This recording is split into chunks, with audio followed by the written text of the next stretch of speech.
voilà donc entré dans le chapeau introductif qui, ce soir, donne toute la place à cette revue de presse déconfinante que nous propose désormais Lisa.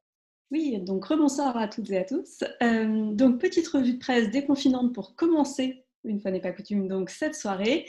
Petite revue de presse dont je vous rappelle qu'il s'agit d'une sélection d'extraits choisis, hein, le mieux du mieux, issus de la revue de presse qu'on a initiée à Sorbonne Paris Nord dans notre section de sciences sanitaires et sociales, une section qui réunit des anthropologues, des sociologues, des juristes, des économistes et qui donc apporte un regard pluridisciplinaire sur l'actualité. Et c'est cette petite sélection pluridisciplinaire que je vous offre ce soir. Les numéros complets sont à les télécharger sur le lien en dessous.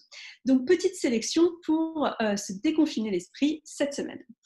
Économie, tout d'abord. Alors, l'économiste James Galbraith est l'invité de l'émission Radiographie du coronavirus sur France Culture, une émission de petites bulles assez courtes que je vous conseille, qui radiographie donc le coronavirus sous différents aspects.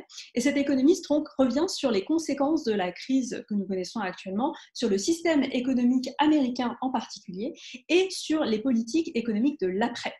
Serait-on en train de repenser le keynésianisme, nous interroge-t-il. À poursuivre. Géographie et statistiques ensuite. Surpopulation des logements, solitude, handicap. L'INSEE publie des chiffres actualisés et très précis, montrant de façon vraiment détaillée, avec des cartographies très bien faites, la façon dont le confinement ne signifie pas la même chose pour tout le monde.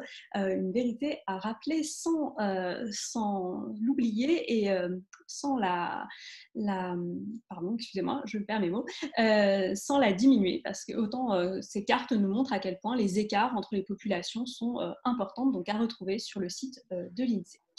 Santé publique, sur ce même thème de l'inégalité dans la crise, la sociologue spécialiste de santé au travail, Annie Tebomoni, qui est spécialiste notamment des cancers au travail, de la crise de l'amiante notamment, s'exprime dans le magazine en ligne Bastamag sur la protection des travailleurs et travailleuses qui continuent de travailler et qui reprendront prochainement le travail de façon physique.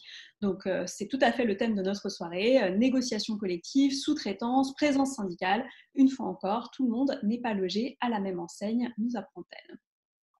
Histoire ensuite. L'historien des sciences Guillaume Le Chanal, qu'on a déjà cité ici, nous invite dans une tribune qu'il publie dans Libération à revoir nos représentations de la notion d'épidémie.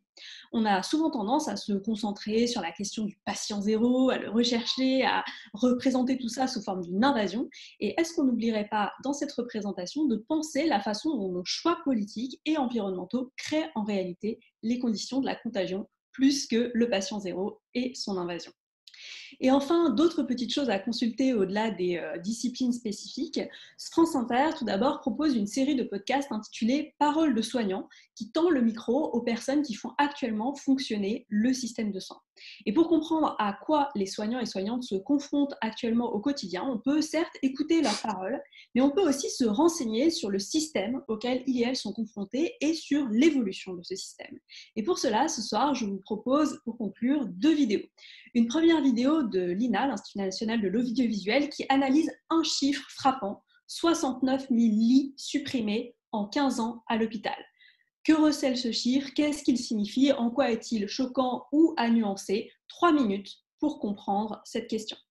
Et enfin, pour finir, Le Vent se lève, chaîne de libre information en libre accès sur YouTube, invite cette semaine les économistes atterrés et notamment la chercheuse Nathalie Coutinet pour analyser 30 ans de restructuration de l'hôpital, rentabilité, management, tarification à l'activité, un peu plus de 10 minutes à peine, une douche et on se lave les dents pour s'interroger sur les choix passés, mais surtout sur nos choix de l'avenir.